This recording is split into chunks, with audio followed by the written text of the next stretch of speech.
Instruction, golf news, equipment, travel, interviews, course profiles, and more. Your weekly fix of all things golf is about to begin. It's the Flagstick Podcast with your hosts, Jeff Botter and Scott McLeod. All right, well, welcome to the Flagstick Podcast with Jeff Botter and Scott McLeod.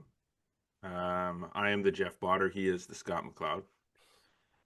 This week, the show is brought to you once again by our good friends at Golf PEI. Golf Prince Edward Island is a premier Canadian golf destination boasting the most number of golf courses per capita in this great country. With over 400 fairways, closer than you can imagine. Top-tier accommodations, exquisite culinary experiences. It is the easiest golf vacation that you will ever book, so why not book one? golfpei.ca. Let's make sure you're hitting us up on social media, Instagram, X, TikTok, and Facebook. Subscribe to Spotify, the podcast on Spotify, Audible, Amazon Music, and Apple Podcasts. And we really do encourage you, as always, to subscribe to the YouTube channel, like us, and hit that notification bell. Make sure you are up to date on everything that is happening with our YouTube channel. Interestingly enough, this week on the show, we're trying to spin things a little differently. We're trying to get away from the buck the norm, if you will, buck the system, and not talk about, well, we're still going to talk about golf. Sure. We're going to talk about something that's a little bit different than equipment and PGA Tour pros and things like that. We're going to get into looking at the focus on the junior athlete and junior athlete development. So something that you and I are both very heavily involved in on two different sport stages. You obviously as a PGA Canada, even three, volleyball too. With the volleyball as well. On the golf side of things, and of course I'm as much as I am a golf guy, I've been doing this for 30 years. I'm a golf guy. Sure. I also am a hockey coach and skill instructor. So there are some close relationships between both golf and hockey as sports, so it makes it easy for us to talk about, to go over this topic of,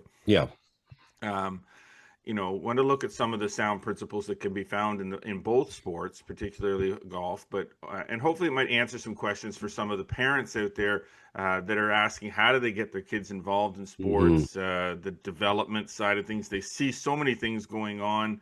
Whether that's on the links or in the rinks. So that's kind of what we're going to talk about today, the thrust of the show, if you will. So why don't we get things kicked off on the front nine here, presented by Metcalf Golf. A natural setting, a pleasant challenge. I look outside and I see the snow is melting, and I'm happy. It is. And that means the golf course is happy too. So now is a really good time to start thinking about the season ahead.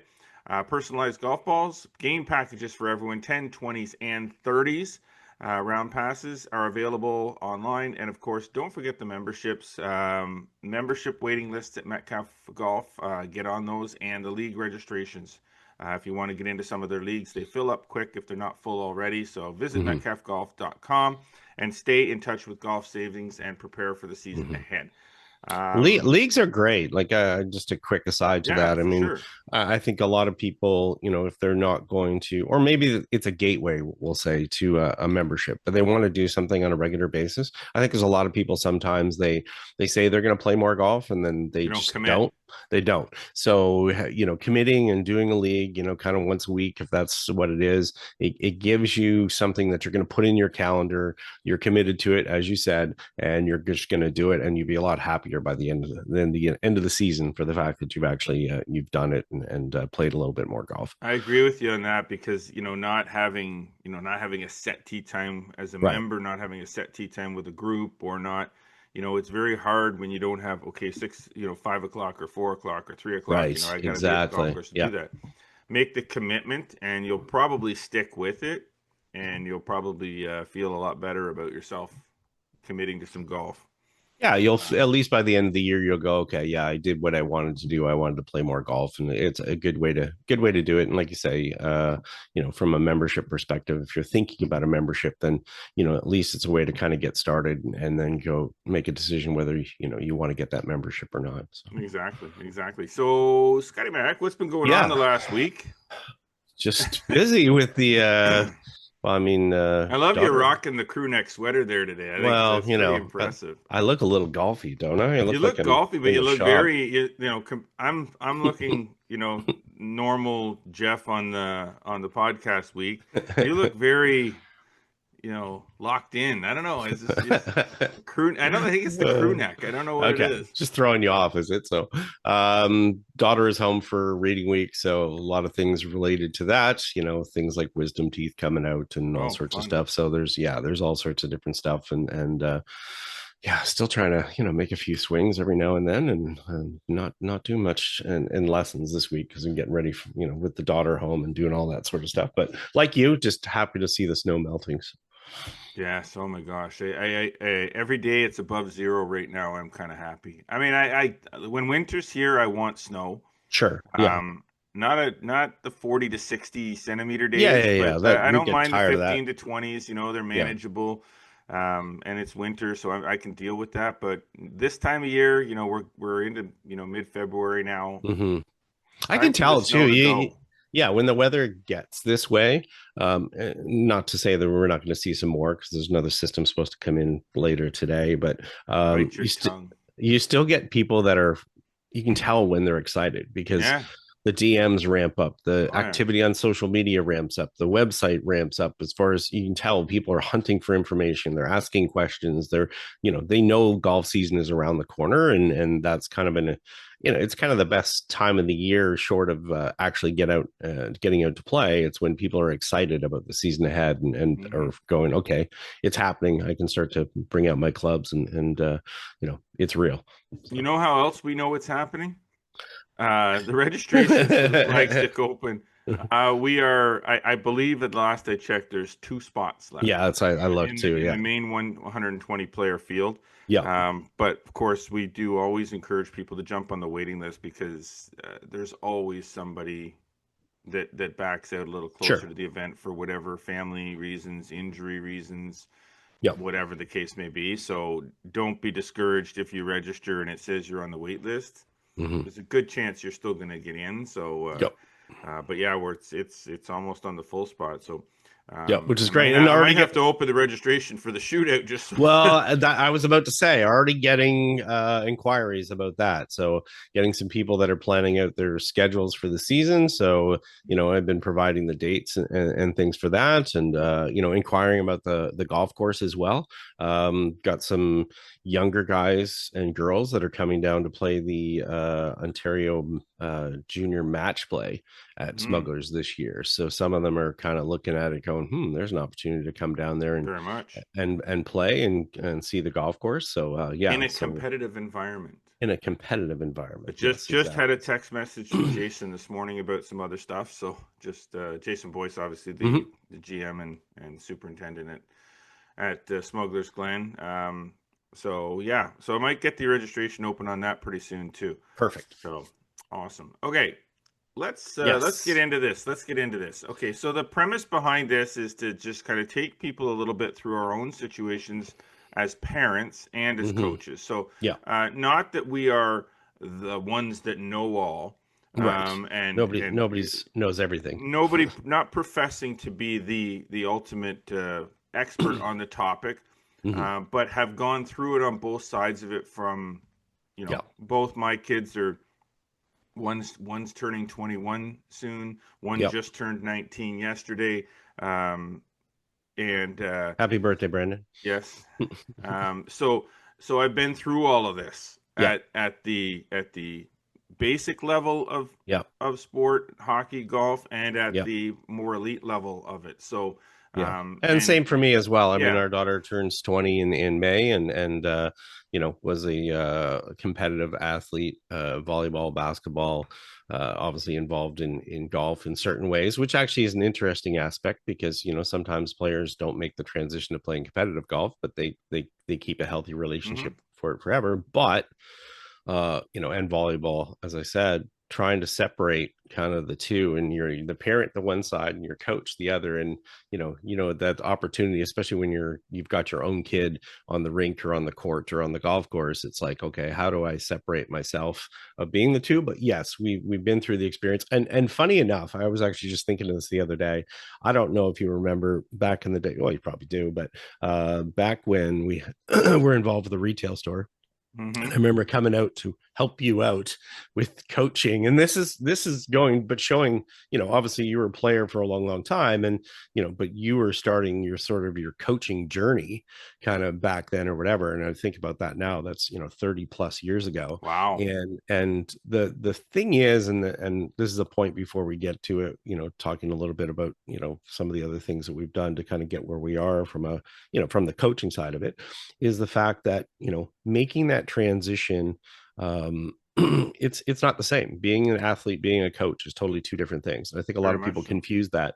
And it helps inform your coaching that you've been involved in the sport as an athlete, but there are way other skills, bigger skills that you have to learn as a coach over Mm-hmm. being an athlete. When you're on the other side of those conversations, when you're in that, you're in that timeout with a bunch of players looking up at the coach, that's one thing. But when you're in a coach looking down at all those players, that's a totally different thing. So, It is because in the moment as a coach, there's and there's the game and then there's the practice. right. It's like Totally. Yes. as a golf instructor, if you have a student that's playing in a tournament, well, there's Hmm. how you help that student during the tournament and versus how you help that student after the tournament Yeah. or leading up to the tournament on the driving range or on the golf course. So it's very different in how my job is as a coach during a Hmm. game is more of a motivator and keeping them grounded and keeping Yeah. games get can get super emotional Hmm. and in both directions, whether you're winning or whether you're losing or whether Right. it's a close game. But then when I'm on the ice at a practice, I'm there to teach and Hmm. to instruct and to Right. help them learn and improve and develop. So it's less about the motivational side of things and it's more about, how do I make this practice something that they're going to want to engage in, that the drills are something they're going to want to engage in, and that they're going to work hard, but that it's not boring.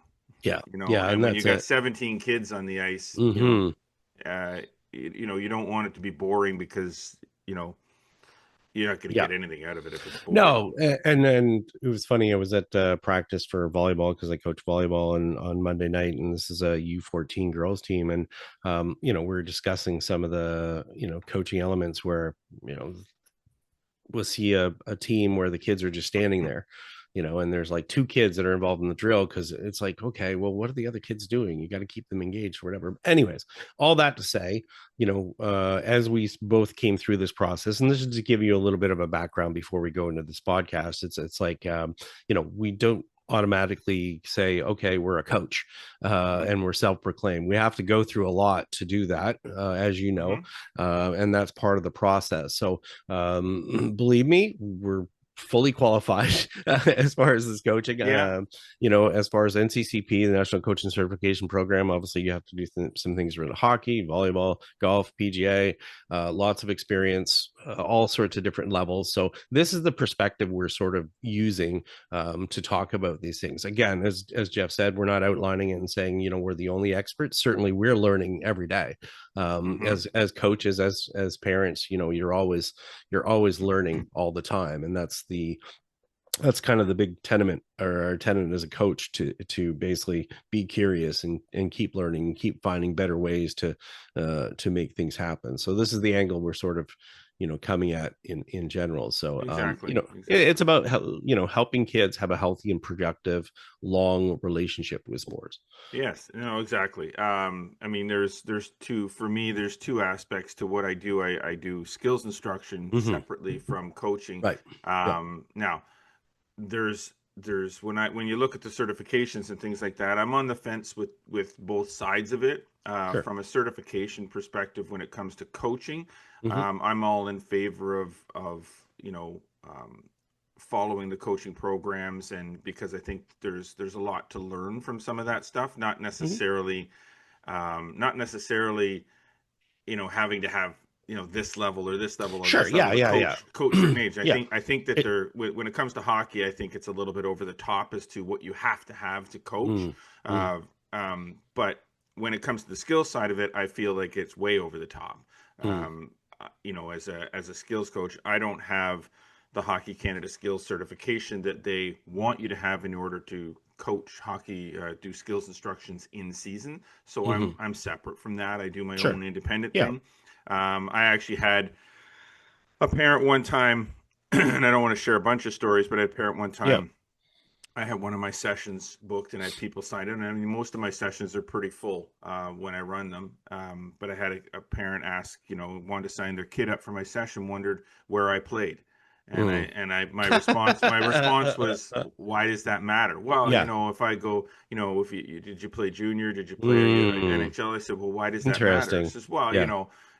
is your skill? I said, look, I know how to play hockey. I played hockey at a reasonably Yeah. high level. I Yeah. was not a OHL superstar or Sure. semi-pro or play in the NHL or anything Yeah. like that. I played a little bit of junior when I was younger, and Mm. frankly, I was more of a house league player most of my hockey career because my parents couldn't afford for me to Yeah. play rep Exactly. hockey back then. Yeah. Doesn't mean I wasn't good at it, Sure. Yeah. but this is where being good at it Mm-hmm. and having been a pro are totally different things.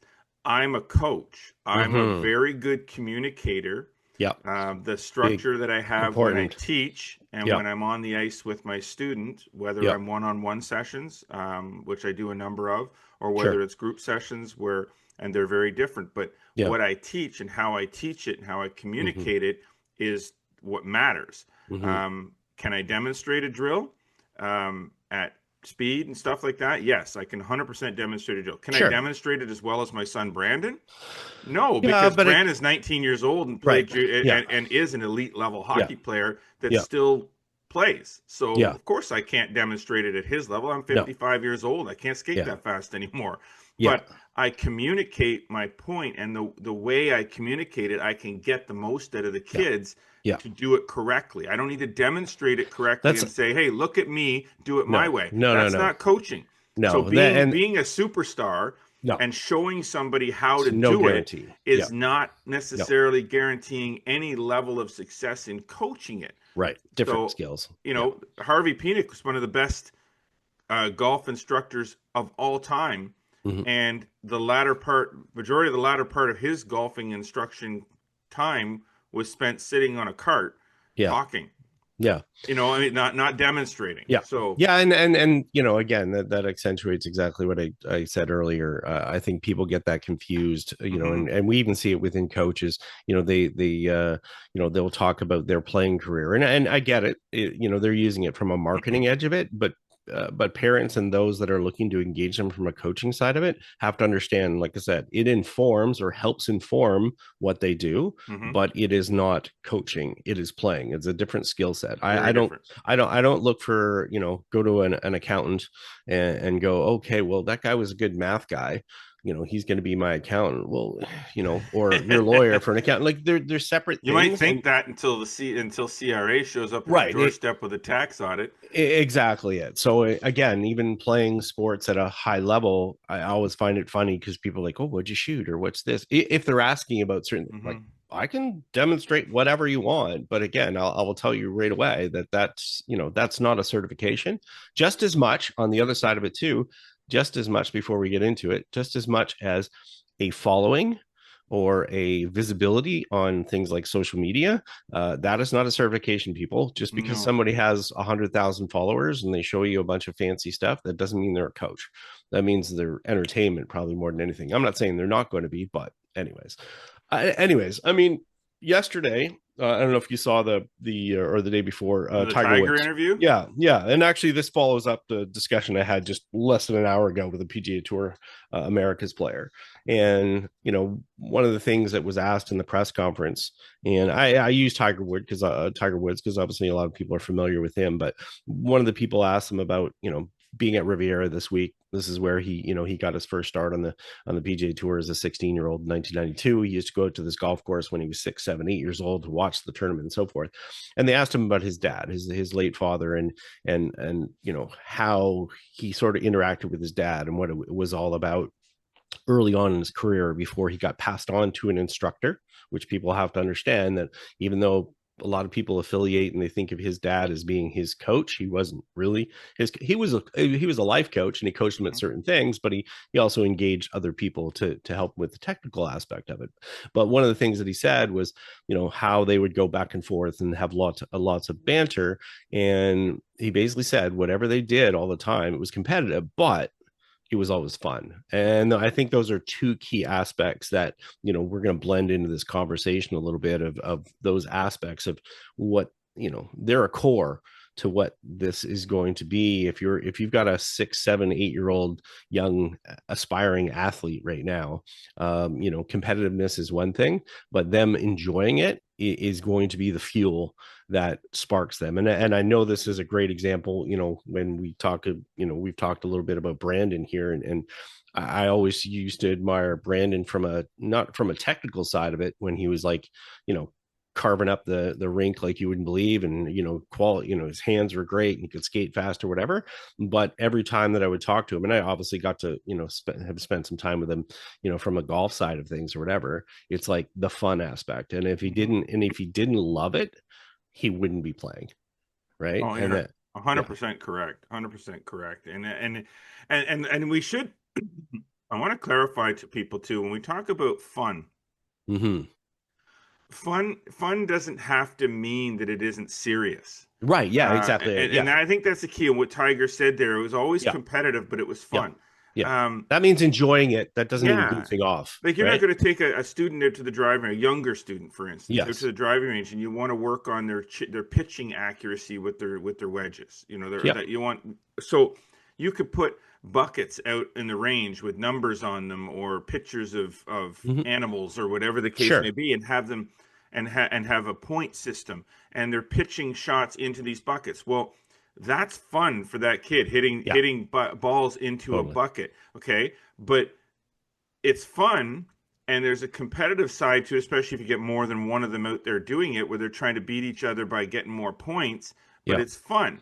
But Mm-hmm. there's also the learning side of it, where Mm-hmm. they're taking the fundamentals as a coach that you're teaching them, Yeah. and they're learning how to hit shots to different distances with Mm-hmm. their sand wedge.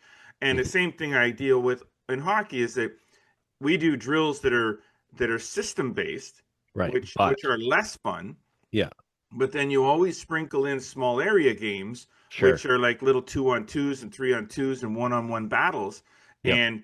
and they might be group Mm-hmm. battles, and then there's points associated with Mm-hmm. scoring or clearing the puck Sure. or the goalie making a save.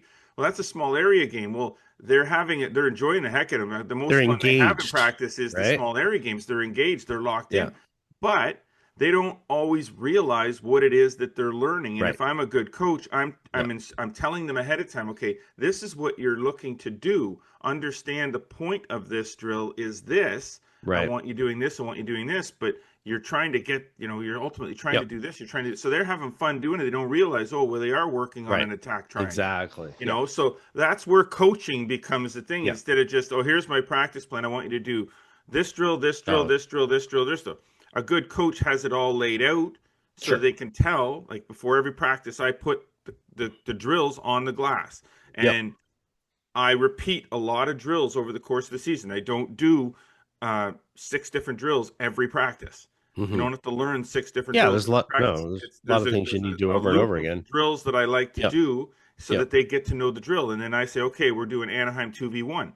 Mm-hmm. I don't have to tell them what Anaheim Right. 2v1 is. They Yep. know, and they just go to where they're supposed to go. Well, that creates an efficiency in practice too. Yeah. So, And I think that engagement is super important because again, if you enjoy it, and I look back at playing, many sports, and they're again, it's not goofing off. It's being productive, but also yes. being engaged because you enjoy it.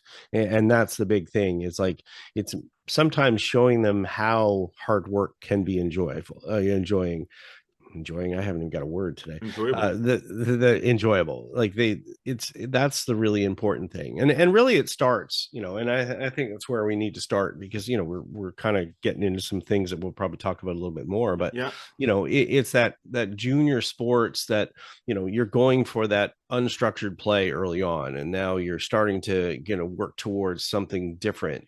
But the baseline of that for anything for longevity is, for junior development, is that physical literacy, athleticism.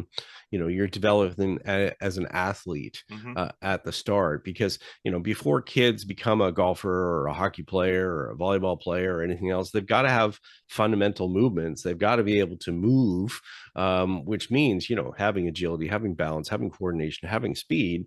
And that's a key right for the start, to have engagement in your programs or as an athlete. Never forget, no matter what the the kind of the window dressing is, and this is for parents, and this is conversations I have with parents all the time, is that they have to be an athlete first. And whether it's a puck or a ball or whatever, they've got to be, or a club, they've got to be able to move. And that's important for that engagement. And as well as I, think about your own youth. I mean, how many different sports you play? I mean, you and I have played. Think of it. Yeah, it's exactly it. I mean, how many times, whether we played tennis or whatever, like we were always like playing stuff, right? And that's a really big thing early on, is that it's having that ability to do that stuff. And what do you see for those athletes? I mean, what do you see the positives and the detriments, I guess, sometimes, if you have athletes come in and maybe they're, I won't get into specialization or stuff first, but as far as their athletic development, can you see something a little bit different in the kids that are playing lots of different sports? Sometimes, yes. Sometimes it's very glaring that somebody only, like for me, that I see somebody that they spend all their time playing hockey. Right. Yeah. You can see just the way that the way their IQ Mm-hmm. is one of the things that, when you play multi sports, whether it be soccer, baseball, your ability to do certain things on the ice, your hand-eye coordination, Mm-hmm. your spatial awareness. Mm-hmm. If you're just a hockey player, you see a lot of like I see a lot of a north-south game to a lot of Yes. players, that they play up and down the ice. Right. Yeah. They don't play necessarily in their own end very well, which Mm. is more of a structured game. And you Mm. get that from other sports, like in soccer. Soccer's a very structured game as far as positional. You Yeah. don't A lot more than people think. very Yeah. young. It's the buzzing bees where everybody just Yes, follows the ball. exactly. Yeah. But as you Yeah. get older in soccer, it becomes very much a game of layers of Yeah. offense and defense, and Right. very structured positional play.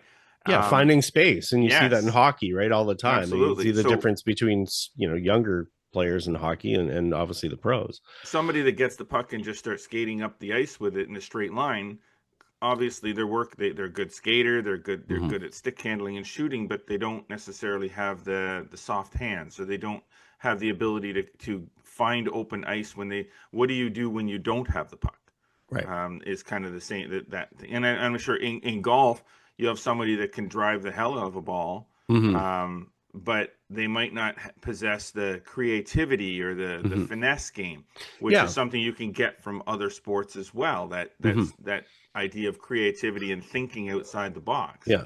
And we see it too when we're doing like measurements with athletes. So say for an example, if I put a young golfer on force plates, where we're measuring how they move laterally in a rotation standpoint and a vertical standpoint, we'll see golfers that maybe do one thing really well, but they're missing other aspects of it because they haven't had that movement in their game. And I can go back here and talk about Golf Canada, when Brooke Henderson first went on the national team when she was like 13. I remember Tristan Mullally saying we had to teach her certain things from a movement aspect. She was a goalie, she was a hockey player, but there was other skills that were sort of missing from a physical standpoint that they had to sort of develop a little bit. So if you get moving in one way all the time, Yes, it can be your superpower, but the extra ingredient to being able to move other ways and use other muscles and other motor skills makes a big difference. It makes you a lot more versatile. So, if you're an athlete that has all those skills, then it makes it easier when the coach says, all right, we're going to go do this. And they look at you and go, I don't know if I can do that. Right. Like if I go out in the hockey rink, I'm terrible as far as, hockey is concerned, as you know. But I mean, if I'm going to skate and stop, like I can stop on one side, but I'm terrible on the other side. It's like not The having that. motor skill, yeah. Right. You're not used to having that ability one way or the other. And that has to be developed over time. And then again, those are knowing how your body works. And that's independent of the sport itself. So No, so that's 100%. so that's why it's super important. But the other thing I got asked the other week was at a parent that was in, and they said their daughter was 5 years old and they were wanting them to get into golf. And basically they were, I think they were looking too far ahead. They were looking ahead to kids that were like 16 and getting ready to head to college and stuff like that or whatever.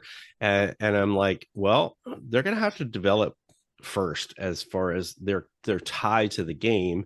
And when we look at long-term athletic development and kind of the framework for that, that age group that they're in, I said, what, put them in a camp, put them someplace they're going to enjoy themselves, get the basic movements, learn that sort of things, be around other kids, but also have it as a camp that's maybe a multi-sport camp, where they're doing lots of different activities or whatever. Not just from a development side of it, just for an interest side of it, because you sit there and my daughter was working at a tennis camp, and if kids came there and played tennis for like 40 hours a week, they're just going to be bored to tears.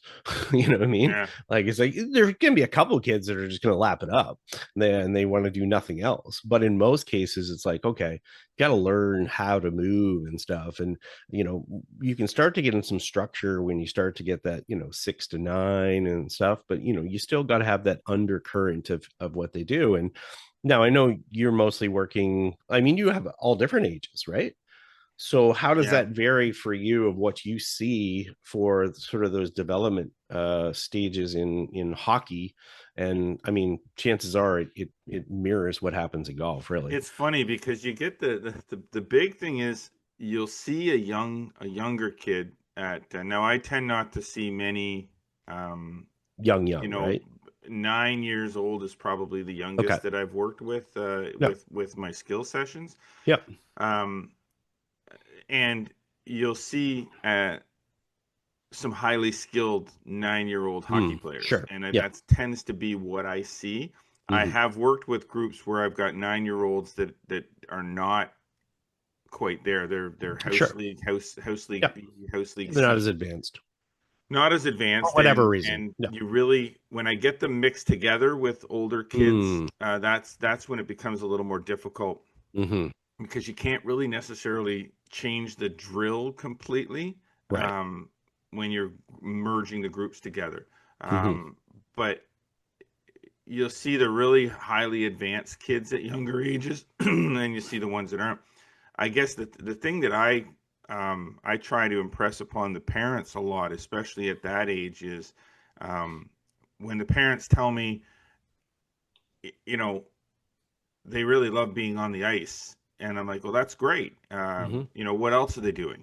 Hmm. Well, he really only likes to play hockey. And I'm like, well, he's 9 years old. Your Hmm. mom and dad get Hmm. him to play something else. Yeah. Yeah. Yeah. It's like you can't Yeah. you can't You're do the this at adult in the 9 years room. old. You can't Yeah. just be sport specific. Like Well, you can't be. I yeah. mean, Well, it's here's the a thing. If you leave a kid to at Halloween and say, go ahead and eat as much candy as you want, they're going yeah. to eat as much candy as they want, Sure they are. Sure right? they are. But that's where the adult needs to be in the room and think of that long-term success. So as you said, it's like, well, that's great that they love it, and you're not trying to kill that love of it, but you're also trying to help shape that. That's the thing, and we got to get out to break really Yeah. soon here. But the biggest problem I see at the youngest ages is a kid has a certain level amount of skill. Hmm. He's pretty good, Sure. and the parent thinks that means we need to focus on the hockey because Yes. they're good. So we got to Yeah. focus on that and develop that now, and so they'll get better and better and better. Otherwise, they'll get left behind. Yeah, That's the mistake. we'll chat about that one Yeah, for and we'll sure when leave we come that one back. where it is. Yeah. And when we come back, we're going to finish this conversation. We're going to Yeah. continue it. Whether we finish it or not, I don't know, but Yeah. we're going to continue it. Sure. So stay with us. You're listening to and watching the Flagstick podcast with Jeff Otter and Scott McLeod. When you golf on Prince Edward Island, there are over 400 fairways closer than you can imagine. Not to mention countless miles of pristine beaches and a rich world-class culinary experience. So get here fast, then take it slow and play around on Island Time. Golf Prince Edward Island. All right, well, welcome back, everybody, to the Flagstick podcast with Jeff Otter and Scott McLeod. We're going to jump right in on our back nine here because we want to keep this topic moving. Back nine is presented by Falcon Ridge Golf Club. Indoor golf is in full swing at Falcon Ridge. Their simulators are open 7 days a week from 8 a.m. until shutting down at 11-ish. They have 4 TrackMan sims featuring over 500 golf courses, including many PGA Tour courses. They also have beverages and light food available. So book your tee times on one of the 4 TrackMan sims at falconridgegolf.ca. I tricked you up there. Got the 500. Changed it to 500. Because I'm like freaking Ron Burgundy when it comes to the teleprompter. Most of the stuff I've done it so much that I don't even look at the script except to keep me on track. Sure, But in the case of the sponsor mentions and stuff, I like to make sure I read what's there and not assume that what's there. Hey, who knows? I say with PEI at the beginning, I say with over 400 golf fairways closer than you can imagine. Sam might trip me up sometime and just throw me a script that says 410 or something like that. Like I don't know, and I'll read it. I'm Ron Burgundy. Stay classy, San Diego. Yeah. TrackMan's over 500 courses now. So crazy. Yeah. 505, I think. Last. Well, actually, no, it was 505, and I think they added a couple more yesterday. So, anyhow, over 500, right? Back to our discussion. Okay, so we're going to. We were talking about the parental units and getting the kids. Thinking the kids are superstars. I read a thing one time just before we jump into number 2 here, but I read one time, and I totally agree with this 100%. There are no elite 6-year-olds. No, exactly. Okay? Take that word and throw it out. Yeah, there's no such thing as an elite 6-year-old. Any kid that is really, really good at something when they're 6 does not necessarily mean that they're going to be a superstar generational talent when they're 11, 12, 13, 14. Correct. Because so much changes. They might still be skilled. Yeah. Yes, totally. Yeah. But they're not. There's no such thing as elite. So when you see all these TikToks with these kids that are 6, 7 years old that are got really awesome golf swings, it doesn't just because they got a great golf swing doesn't mean they're going to be a great golfer. It means that they got a great golf swing. Yeah. There's a lot more to it. And I think I've told that story on the podcast before, walking with Derek Ingram at the Canadian Open one time with Team Canada. And, here's the best amateurs in the world. A lot of those players are now, professional players. But, he made a point as we were having a discussion about the word elite. He's like, these guys are not elite in this field, right? He's like, they're here playing in a national championship, but they're not even the top of this. So, it's a false term that gets used because a lot of people sort of buy into it.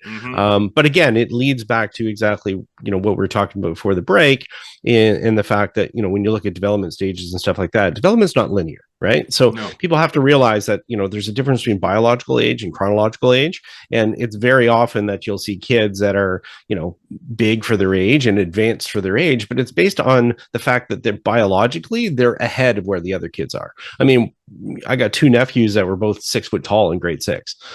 Obviously, if you looked out at them on the volleyball and basketball court, they were dominating all the other kids, and people would be going, "Oh, they're good."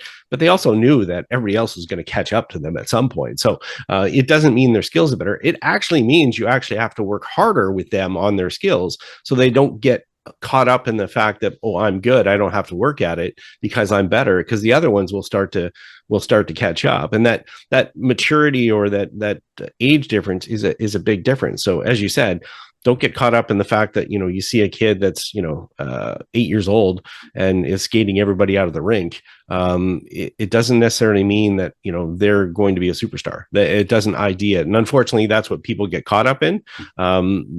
That's not the case. And we definitely see big differences. And I'm sure in we've that all both the time. seen it firsthand as long as we've been All the doing time. this. Yeah. You get every once in a while, you get a Brooke Henderson. Sure. Yeah. That Of course. at 10 years old, 11 years old, 12 years old Yeah. was next level. Sure. Yeah. But outlier. Yeah. I mean, total outlier. She could have just peaked too and sure. not gone anywhere after 12 years old. Yeah, she won a pro event at 14, and the problem is everybody else puts themselves up against that standard and thinks that they need to have them there, but they have to realize is that, and this can be a difficult part as a coach as well. I've had golfers where, let's say 2 14-year-olds. One is making a lot of progress on, provincial events and doing lots of different things. People are like, oh, great. They're on a fast track. And then they look at another 14-year-old who's struggling with those things. And it's like, okay, but it's the long term. Mm-hmm. And you have to understand that as long as you're still working on things, and this is where we get to, process versus outcome, it's like you got to keep working on that processes. And you'd be surprised that all of a sudden that 14-year-old that was lagging behind is not lagging behind. They're just kind of coming into their own as far as their abilities are concerned. Mm-hmm. So, what we see for the finished product is a lot different than what you'll see when they're in that development stage. Well, we talk about chronological versus biological age, and is there really are, you're sort of looking at from that 0 to 6 years old era is everything should be focused for the most part on play and basic movements and just the physical side of doing the activity. It's not necessarily anything specific. It's just it's not technical skills. That's for sure. I mean, you start to get more structured as they get up in age. But again, we're talking about that age, late bloomers, early bloomers. We see kids that from an age, hey, your son's a great example, really, really talented from a hockey standpoint, as far as the technical skill standpoint, but often dismissed because he was smaller and not realizing that he was just as strong as some of the other kids. He just wasn't as big. So it's a lot easier when you're in the stands looking out and seeing that 6'2" kid that's at that young age and assuming that they're going to be the better player. And then all of a sudden you see them start skating and you're like, oh, okay, or start shooting, or okay. Well, they'll often get dismissed. That's a great example, and this crosses both almost any sport. Yeah, for sure. Size, a lot of times, the size of these kids when they're younger is directly relates also to strength and power when it comes to performance. Sure. A kid that is big and strong hitting a golf ball at 9 years old will probably hit it further. Than a kid who's smaller and wiry but fundamentally the kid that's smaller and wiry has a better base than the kid that's older and or bigger, but they're the same age. So when Brandon was younger playing hockey, and even with golf, he played golf with a lot of kids his own age, and a lot of kids are older that hit the ball further than him. He played hockey with a lot of kids that could fight their way through traffic and things like that at the same age, and people would look at that kid and go, "Oh my God, look at that kid! He's huge. He's just dominating these kids." But he can't skate. He's big and he's dominating. He's slow as molasses. And because he doesn't have to. Right. Because he doesn't have to skate. Right. It's like it's like that 6'8" kid. Like, do they jump? Like, generally the people that tend to jump the best in basketball and volleyball and so forth are actually shorter. They tend to have bigger verticals because they've sort of had to. There's the person on the other side. So that's why it becomes important from a skill standpoint. And this is where you lean into, coaches and coaches' skills to ID. It's like, okay, you can be even better and more dominant by the time you get to the later age if you're developing those skills. And I'll use an example of a young girl that I get to work with who's like 72 pounds. She's tiny, right? But if you look at how she uses her body and the speed that she gets at it, look, she can max out at 160 yards, right? Because she's tiny. But the thing is of what she does and the movement, and it's so efficient that as her body starts to catch up, she will have the distance is going to come. Exactly. She will have the efficiency to do that. So she might be frustrated because she's behind the other golfers right now. But the thing is that she's got the base to build on so that as her body grows, she's going to be getting the most out of it. So, that's the aspect of recognizing, it's not what the skills and the talent, just the skills and talent that you see that are obvious. It's the underlying portion of that. Yeah. And that's the aspect of development, and looking at being focused on that process of being better all the time rather than going, okay, well, that kid's bigger and they're winning the trophy. Well, that kid's no good. Well, that kid's working as hard or harder, that's not getting the trophy right now. But in the end, they're probably going to be ones that are ahead. And that goes not only from a physical standpoint, that's also psychological and social maturity as well. You deal with kids all the time from a coaching perspective, and you look at the players and, some will give you kind of attention. Some are focused on certain things, but those messages get fed to them as well by other people going, you've got to be better. You've got to do this. You've got to do this. You've got to, and when I say, as far as, milestones, it's like, oh, you have to be this. So-and-so was doing this at this age. Whoa, don't do those comparisons. They're one of one, right? So they have to keep that developing. And, the things that help them to do that is that, as we go back to, it's that having that overall skills in lots of different sports. So those players that will they learn a lot of different things by being in those team environments, those environments where they're with good quality coaches that are looking beyond the trophies and they're looking at the development. And that is a struggle as a coach, because, you get parents, family members, the kids themselves or whatever, that are focused so much on,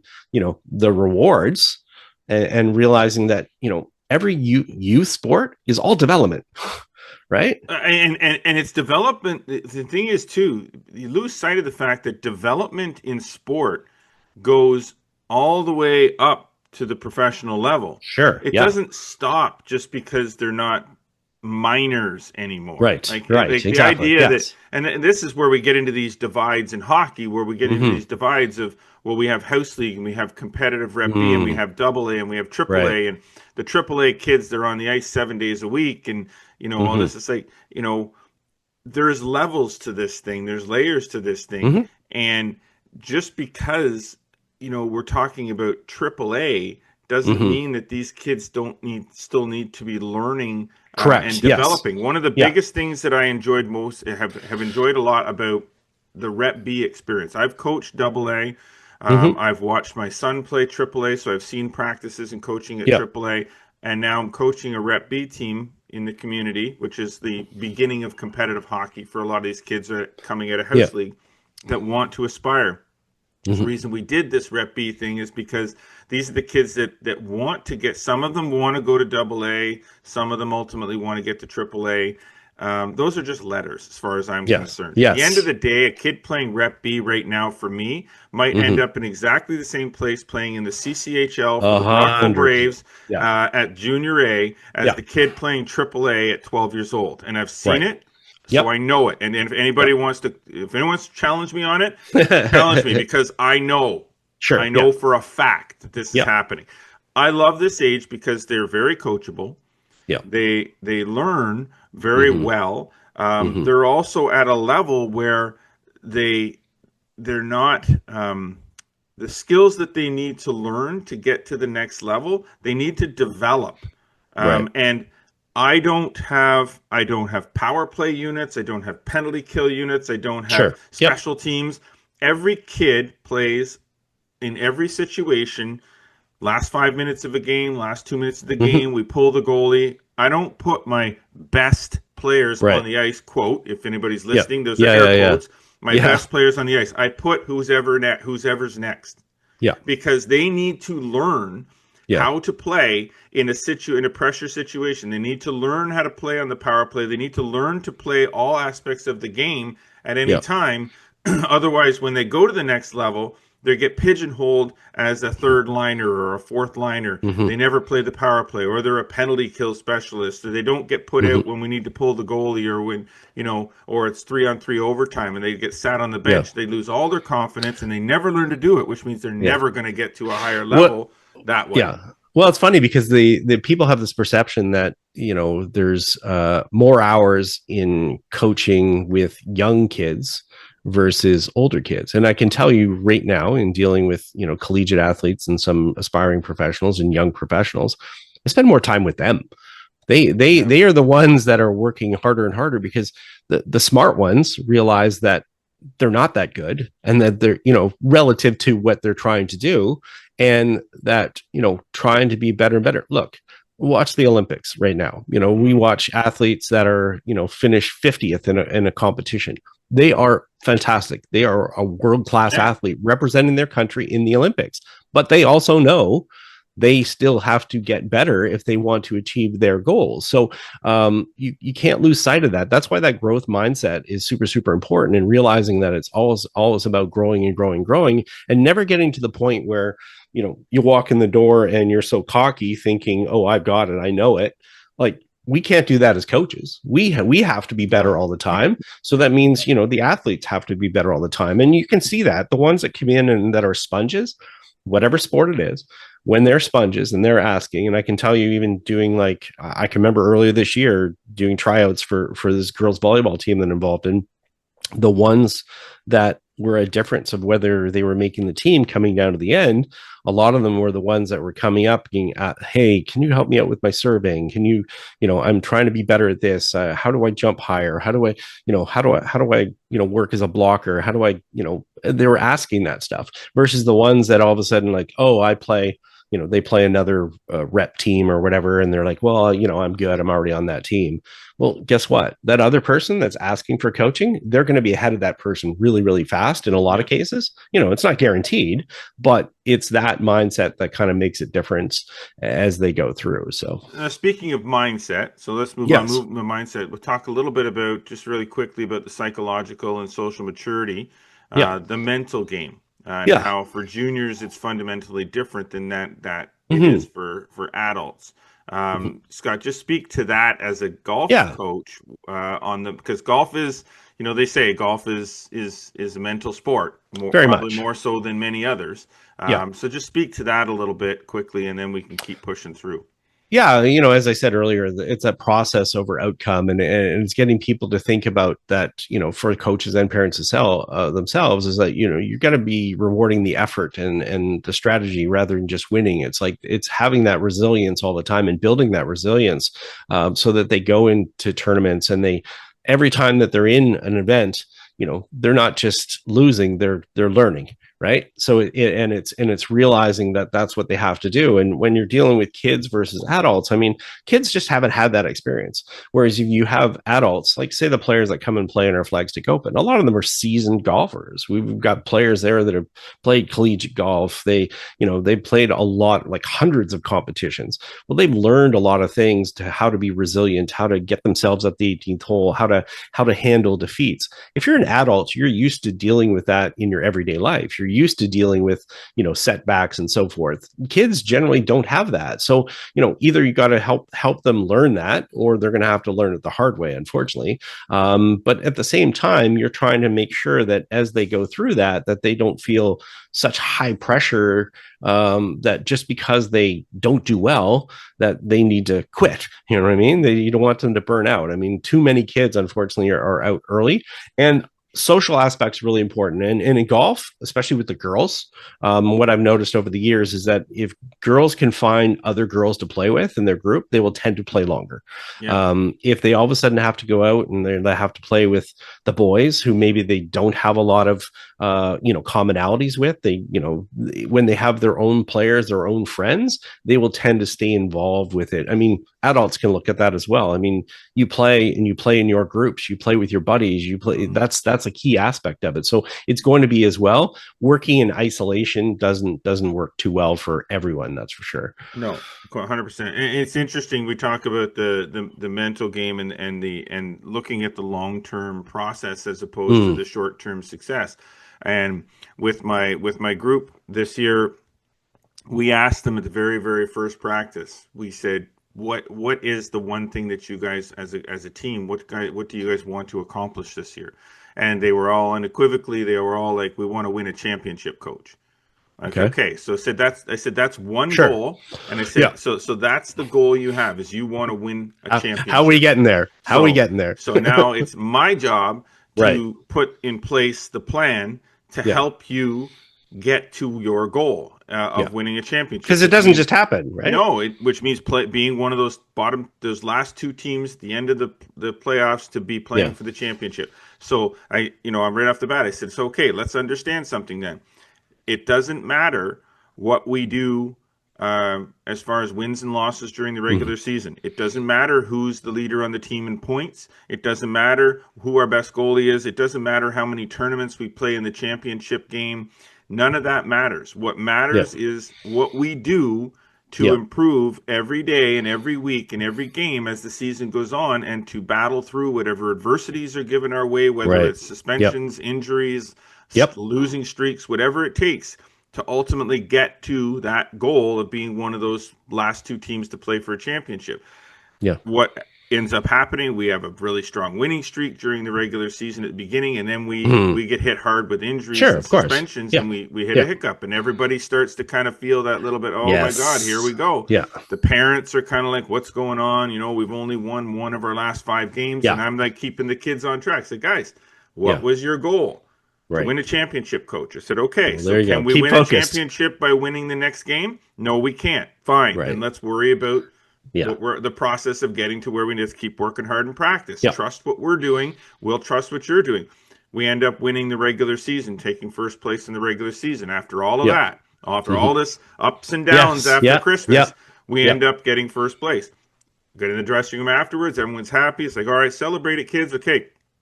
Great job, guys. Regular season champions. That's awesome. What was your goal? Win a championship, coach. Okay, let's enjoy this. Have some fun. Practice in 2 days. Let's get back to work. Back to work. Message and practice. Okay, what's the goal, guys? Win a championship, coach. Okay, well, we can't win a championship right now. We have to win 9 more games to win a championship. So let's just take care of the next game. And what I'm doing there is I'm not trying to be coach guy necessarily. No, it's process. I'm trying to get them to think in the moment, not think ahead, not plan the parade, not be a Leafs fan. Okay, so sorry, Leafs fan, but you do plan the parade way too soon and you lose. So get them, okay, next game, next practice, next game, next practice, next game, next practice. Oh, we're in the championship. Okay. As Herb Brooks said, great moments are born from great opportunity. Yeah, and that's the thing. I say that to the girls in volleyball. They'll be on the bench. They'll say, "Hey, what's the score?" I'm like, "Don't worry about it. Win the next point." It's the same. Hit the next shot. The mentality of thinking way too far ahead is like, who cares? Yeah, it's a trap, because you can't get there until you get to your other aspect first. So, you have to, again, you can use that in parallel to their entire development. It's like, okay, what's the end goal? Look, you're not always going to get to your end goal, whether that's a, college scholarship, playing professional golf, playing whatever. But I mean, as long as you're building on it and getting better all the time, you'll get a lot out of it. You really, really will. So, and you have the opportunity you have a better opportunity to get there in the end. You got to trust the process of what your goal is. What's your goal? Even but if you really got to trust it. What do you want to accomplish as a golfer? Whether you're a junior, where do you want to get to? What's your plan? And then every little tiny step along the way is what you try to achieve. You can't become a PGA Tour player just because you say you want to be a PGA Tour player. There is a long process of little steps in between to get there. A round of golf, you don't shoot 65 by going right to the 18th hole.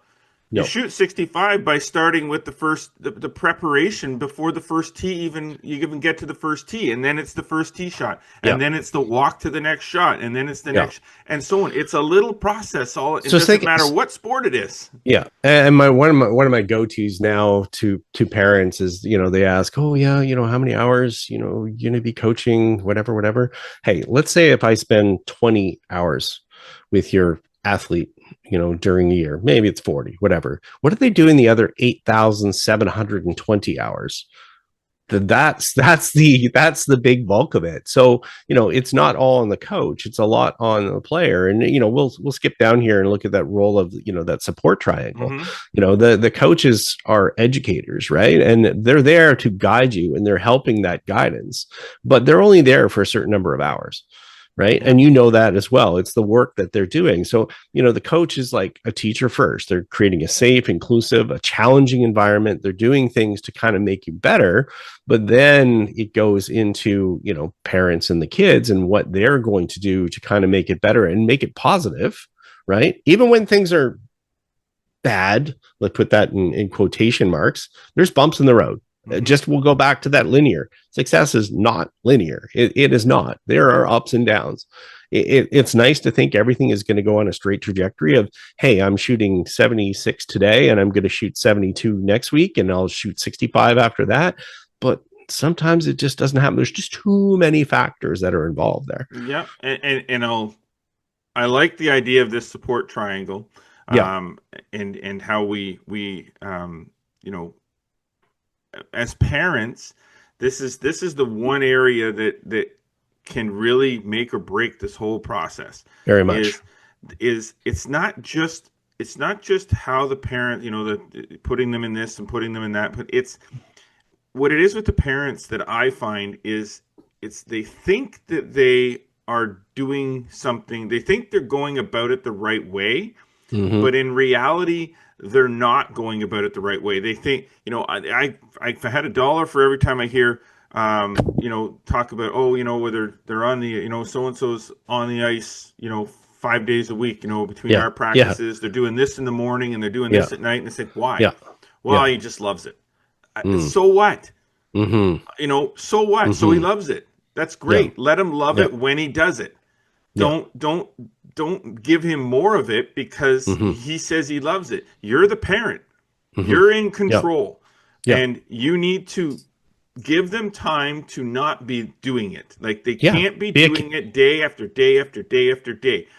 The biggest thing that I have a problem with, and this would go to golf, and I mean, I'm sure that you tell your golf students the same thing, or golf students' parents, golf students, the same thing, is I tell them, they tell me, oh, we're doing this, we're doing this, we're doing this, we're doing this, we're doing this. Okay, that's great. Everything you just told me is exactly the same thing. So why are you doing exactly the same thing 5 days a week? Why are you not focusing on this skill? Why are you not focusing? Because in hockey, there's there's skills. There's tactical skills. There's position specific skills. There's power skating. There's edge work. So you're doing, oh, I'm going here and I'm doing this. Okay, well, that, and that are all the same. You're just getting it all from different coaches. And think that it's different. Just because it comes from different coaches doesn't mean it's different. That's the same thing. You want to make sure if you're doing this, this, and this, that this is different from this is different. That's focusing on a different skill set within the sport. Very much in golf, we get people that get caught up in just doing what they are good at, right? Because it sort of gives them a positive feedback loop because, they go over there and chip and they hit the same shot over and over and over and over again. Well, they're good at that shot. But the problem is they get on the golf course and they face stuff that they don't see, other situations, they don't know how to prepare it. The whole idea in development is creating skills that can be applied for the situation that they're going to see in competition. Transferable. Right, exactly it. So it's not a case of just going and doing something the same way and doing it perfectly. And I think people get caught up in that. That's not having a skill. That's being able just to repeat an action. A skill is being able to adapt that to whatever situation that you face. And hockey, because it's fast moving and how it's going, there's a lot of thought that's involved. There's a lot of processing. They have to figure out how to adapt what the skills that they've done to that particular situation. Same in golf. You're getting an uphill lie, a downhill lie. Standing on a flat driving range and hitting golf balls for 10 hours is not something you're going to see on the golf course. You can't hit the same shot 100 times over and over and over again. So, when it comes to guidance and practice, you've got to be efficient with that as well. So, one of the worst things I see is, kids will be on the driving range for 6 hours and they're, on their phones and whatever. And then they'll go, wow, man, I hit balls for 6 hours. I don't want you to hit balls. I don't want you to hit balls for 6 hours. Go hit 45, be there for 45 minutes, do what you're supposed to do your work, get off the range, go see your friends, go see your girlfriend, go to a movie, read a book, do your homework, hang out with your parents, do your work when you do your work. Just because you're there for hours and hours, quantity does not mean quality. I was just going to say that. I was just going to say exactly the same thing. Yeah. Quantity does not mean quality. So Yeah. being on the range for 8 hours hitting balls does not mean that that's quality practice time. Being at the rink 6 days a week or twice a day, skating and shooting and stick handling, does not necessarily mean that is quality time. So I would rather. And the other thing is, and I think that this applies to golf as well. I feel like it does. When I have parents tell me that the kid, I asked her, okay, well, that's great. You're on the ice. You're doing that. You know, you're doing some gym work because I work with 13 and 14-year-olds now. So they're doing more weight training now than body weight training. So, okay, that's great. You're in the gym. That's good to see. Are you watching hockey? Oh, he watches hockey all the time. Can't get enough of it. Okay, no, wait a second. Let me qualify that. Yeah, are you watching hockey or are you watching highlights? Right. Oh, he's on TSN on his phone. Okay, I said, so he's learning nothing except the fancy stuff. I said because the highlights never show the stuff work, the other work on behind the play, away from the puck, the positional stuff. I said when you're watching highlights. All you're doing is watching the dingle-dangling and the Michigans and the fancy passes and all that. I said, they're not learning to play their position. They're not looking at, okay, your son is a winger. Your son is a center. Watch the left winger in that game. Watch the game. Watch a period of hockey and watch what that left winger does throughout the game. Where does he go on the ice when the puck is in the other side? That's how you develop. Hockey IQ is something that some people just have. As with golf, you just have it, but you can learn it. It's mostly learned, I'd say, in most cases, though. I mean, they have to get it in some ways, but I mean, I know for myself in the first real hockey games that I went to see, like NHL. You know, I can remember as a kid, and obviously this is pre, highlight reels and seeing stuff like that. But it was watching the players away from the puck that was the biggest education because you never saw that on TV. Yeah. And you still don't see it on TV. And as you said, that's the education where it comes from. And yes, it applies to golf because I get kids that come in, hit balls, they're hitting balls in the simulator or whatever, and they're 100 yards out and they hit it to 17 feet and they're upset. And I'm like, what are you upset for? Well, I hit it to there. I was like, well, I watched the pros on TV. They hit it to like 4 feet. I'm like, you're watching highlights. Exact same thing. I'm like, there's 150 people in that tournament. Do you think they all hit it to 4 feet? Exactly. I'm like, well, if you hit it like that, you're going to be on the PGA Tour. If you have all the other skills that are equal to that, is within PGA Tour. As far as proximity to the hole. Oh, wow, I didn't really realize that. Learn the shots too, right? So you watch a PGA Tour event, and when you watch the whole broadcast, you'll see different shots. This is where going and watching live is sometimes better if you want to learn because you're not seeing the highlight shots. You're not seeing the ones they handpick to show you on TV. You're following somebody and saying, okay, he's behind a tree or he's got an uphill lie. They're not showing some guy hitting an uphill lie that's or a punch out. But that's learned behavior. That's skill. That's something you think, oh, he did it in this situation. I'm going to try it in my next round of golf. That's how you develop is by trying things that you see. Yes. Not trying just Michigans and saucer passes and stuff.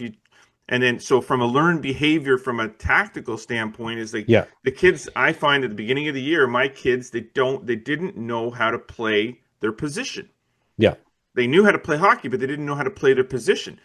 As the season progressed, we taught them specific zone, defensive zone coverage, offensive positioning. Sure. Entries, what to do. So things that like, and the more you do it, it just becomes learned behavior because I'm teaching you how to do it the correct way strategically. Not skill-wise. And like you say, if you make it engaging, they'll realize that although it may seem not as spectacular as what they see on TV, they'll begin to realize that it's very, very important as far as what they're doing. And, I think you mentioned something that was in there is that sort of that creativity is really important because there's a lot of stuff that sometimes gets lost where it's like technical, you have to be this, but you learn a lot by playing. And we know from growing up, playing a game against someone else and being forced to hit the shot. Let's drop a ball over here and let's try to do this. That's part of it as well.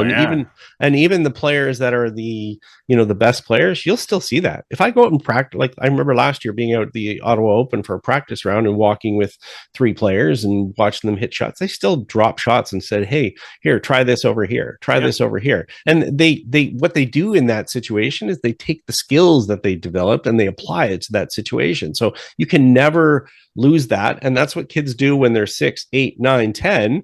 You got to keep that part of it is that free play part of it to kind of create that creativity, and it teaches decision making as well. They make decisions of how they're going to play, and is this going to work? Is this not going to work? Most fun I have is around the putting green, especially back in the days at Bell Park, where you used to hit flop shots over top of the picnic table and punch it under the tree and bump and even across at Metcalf we'll hit shots from the tee deck down to the putting green and over the cart path and over the little fence, like just fun little stuff. But that's how you learn to figure out things, your creativity, your short game creativity, instead of just just gonna chip right. Exactly. So I see kids that come in and you're working on their short game stuff, and one of the things is like teaching them all the different levers, let's say, open face, toe down, shaft up, use bounce, whatever. Then the aspect is like, okay, you go figure out how you're going to do that. Here's the things that would affect loft, for an example, or spin or whatever. Now you get to choose kind of what you can do, which levers to pull in that situation, and start to get comfortable with that. Mm-hmm. And that becomes more important when they go to play, because then all of a sudden, they look at the situation, they can sort of analyze it and figure out how they're going to play it and what they're comfortable with, as opposed to going, I've got to hit this perfectly. Exactly. Right? Okay. So we're going to have to leave it there. We'll leave it as this. As Tiger said, it's competitive, but keep it fun. Developing the skills in a healthy way that retains a lifelong connection to athletic endeavors takes a lot of effort. So keep it fun for them. I'm not a fan of participation trophies, but I am a fan of development can be fun. Yes. So let's keep it that way. All right. Thanks to our sponsors, Metcalf Golf Club, Falcon Ridge Golf Club, and our presenting sponsor this week, Golf PEI. Golf Prince Edward Island is a premier golf destination, Canadian golf destination, boasting the most number of golf courses per capita in this country, with over 400 fairways closer than you can imagine, top-tier accommodation, and exquisite culinary experiences. This is the easiest golf vacation you will ever book, so book it, golfpei.ca. We do hope that you've been enjoying watching and hearing us. Follow us across all social media networks, Instagram, X, TikTok, and Facebook. And don't forget to subscribe to the YouTube channel, like us, and click the notification bell. Make sure you never miss a single episode. Get over to flagstick.com for more great golf content delivered every single day. And subscribe to Flagstick Digest newsletter, free, delivered to your inbox 3 days a week. As always, we do appreciate you tuning in, but I am Jeff Bonner. I'm Scott McLeod. Always remember, go for the stick.